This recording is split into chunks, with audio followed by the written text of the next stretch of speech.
Bonjour les amis, nouvelle vidéo aujourd'hui pour parler de Patrick Sébastien qui prend la parole. Vous le savez, il se lance à la course à la présidentielle. Et écoutez bien ce qu'il va vous dire parce que je pense que certaines choses ne vont peut-être pas faire plaisir à tout le monde. Mais en tout cas, ça fait débat et on est là pour ça. Mais juste avant de l'écouter, comme d'habitude, n'oubliez pas de vous abonner, le pouce, le commentaire, le partage, de booster la vidéo. Vous le savez, j'ai besoin de votre soutien et je vous en remercie d'avance. On l'écoute et on en parle juste après. Bon, salut tout le monde. Je vais vous parler encore une fois de notre mouvement Ça suffit. Je crois que c'est le 4e message. Mais avant, quand même, je voulais vous souhaiter une très bonne année 2026. Donc, je vais vous parler du mouvement Ça suffit. Je continue à recevoir vos propositions. Je continue à discuter avec des gens à droite, à gauche pour savoir tout ce que vous aimeriez améliorer dans votre quotidien. J'ai même commencé à discuter avec certains hommes politiques. Alors, je voudrais faire une précision parce que j'ai lu dans certains journaux que je représentais le peuple. Je représente pas le peuple français, ça serait très prétentieux. Non, je représente une certaine France qui en a marre, qui me dit sans arrêt ça suffit pour plein de raisons. Donc ces propositions, elles sont sur mon ordi là, mais j'en ai griffonné quelques-unes juste pour vous faire voir le sens dans lequel on va. Tout ce que je vais vous dire là, c'est discutable, ça va être discuté, ça va être étudié, mais c'est pour vous donner un petit peu une idée, puis vous montrer que je suis très attentif à ce que vous m'envoyez. Alors j'ai griffonné quelque chose là, niveau social.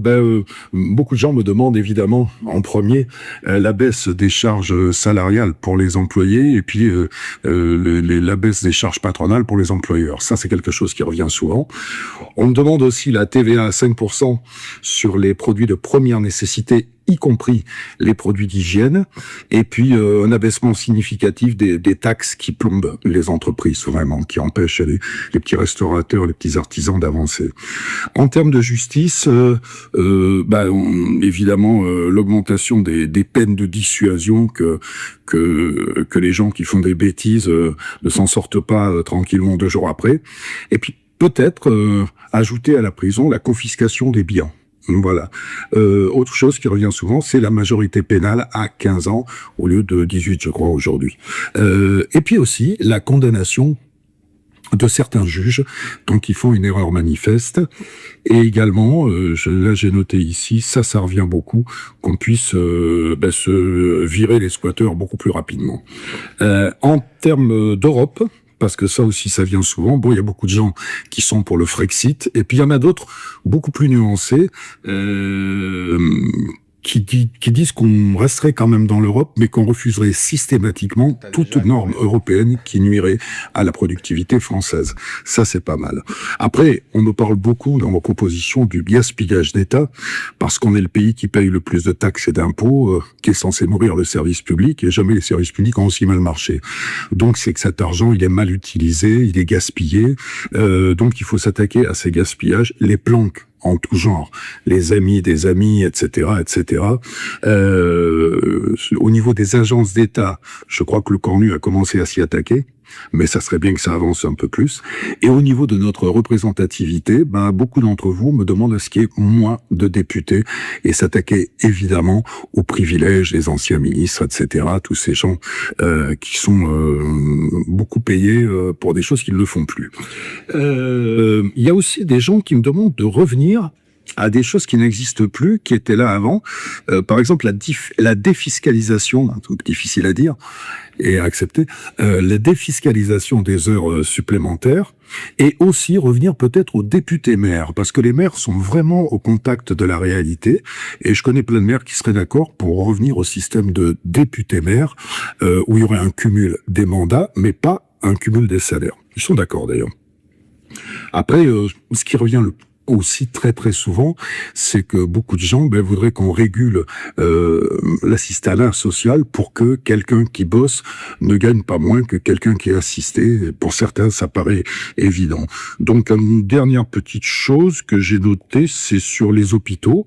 Beaucoup d'entre vous me réclament le parking gratuit. Voilà, c'est une proposition qui me plaît bien. Et puis que l'argent donné aux hôpitaux, qu'on enlève beaucoup de l'argent donné à l'administration pour le donner aux soignants. Et puis que les urgences, par exemple, soient dignes de porter leur nom. Parce que j'ai encore eu des exemples récemment où il y a des gens qui attendent jusqu'à 8 heures, 9 heures dans les couloirs des urgences. C'est absolument inadmissible, ça. Voilà. Alors, tout ça, c'est des petites propositions qu'on va étudier. On va voir lesquelles sont réalistes, sont réalisables. Il y en a d'autres beaucoup plus importantes au niveau de l'immigration, de la sécurité, encore du pouvoir d'achat. On travaille. Je vous tiendrai au courant. Ce que je voudrais vous dire, je ne sais pas si je vous l'ai déjà dit, mais ce qui ressort de tout ce que je reçois et de ce que j'entends, c'est que les gens ne demandent pas la lune, ils veulent juste un petit peu plus de soleil. Donc, on va essayer de se débrouiller pour leur apporter ce soleil. Et là, j'ai besoin de vous, parce qu'il faut qu'on soit nombreux. Je vous les ai déjà expliqué, c'est le nombre qui va faire notre force quand on va aller amener ces propositions aux candidats à l'élection à la présidence. Il faut qu'on ait un poids, il faut qu'on ait le poids de nos votes derrière. Donc, il faut qu'on soit le plus nombreux. Donc, n'hésitez pas à parler de ce mouvement autour de vous, faire adhérer des gens. D'ailleurs, pour adhérer, c'est très simple. On va vous faire voir l'endroit où on peut adhérer. Là, on va vous l'afficher dessous. C'est très simple. Mettez votre nom, votre adresse. Et cette adhésion n'engage à rien, hein. L'adhésion, c'est juste pour qu'on sache combien on est, le nombre qu'on est, pour que le moment venu, on soit suffisamment efficace. Voilà, j'étais un petit peu plus long que d'habitude. J'ai oublié beaucoup de choses qui sont sur mon ordinateur ici, que j'ai répertoriées. Je continue à parler, à rencontrer des gens, des infirmiers, des femmes de ménage, des agriculteurs, mes amis les agriculteurs, pour essayer de proposer quelque chose. C'est pas, on me dit que c'est de la politique, mais c'est pas vraiment de la politique, c'est du bien, c'est des évidences, voilà.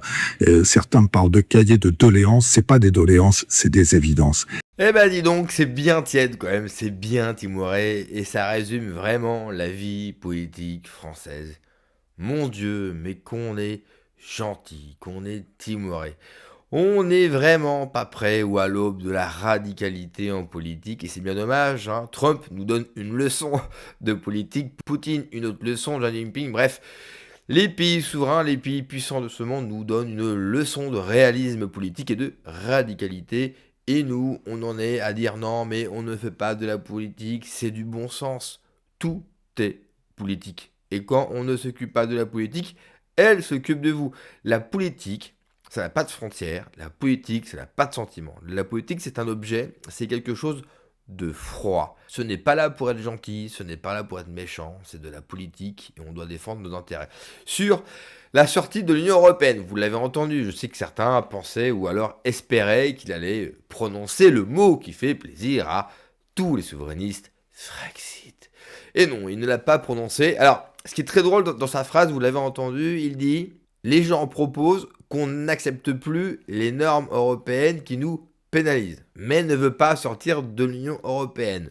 Le seul hic, c'est que toutes les normes européennes nous pénalisent.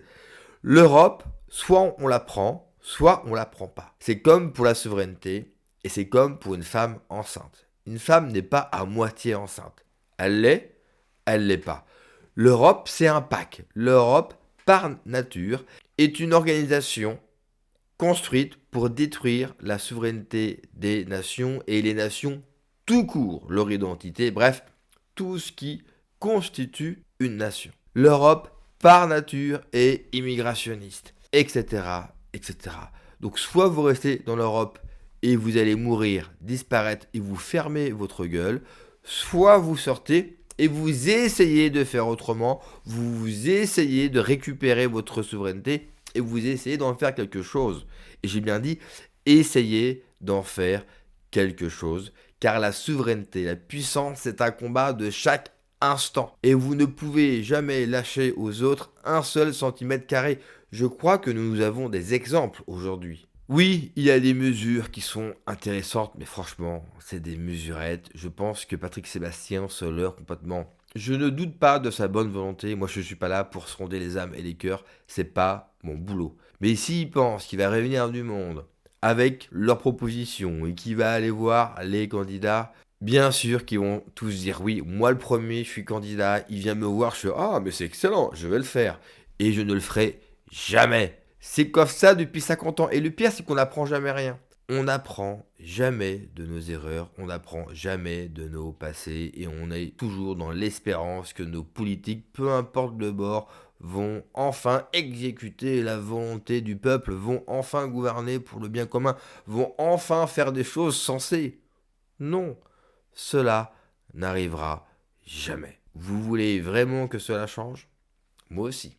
Alors il faut tout faire péter et faire changer ce système.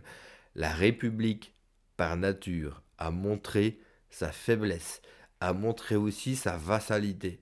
La République a toujours, depuis même sa conception, a cherché un maître. Au moins avec l'Ancien Régime et le roi, il avait conscience de sa souveraineté, il avait conscience que nous n'avons pas d'amis. Un pays, ça n'a pas d'amis. Ces propositions, elles vont être données aux fruits du système, alors que nous, on compte changer le système avec ceux qui l'ont créé et ceux qui s'en nourrissent. Ça n'a aucun sens. Il faut absolument briser nos chaînes et comprendre une fois pour toutes que nous seuls savons quel est notre intérêt. Merci d'avoir regardé la vidéo les amis, n'oubliez pas comme d'habitude de vous abonner, le pouce, le commentaire, le partage et le boost de la vidéo. Prenez soin de vous, que Dieu vous protège. Allez, ciao.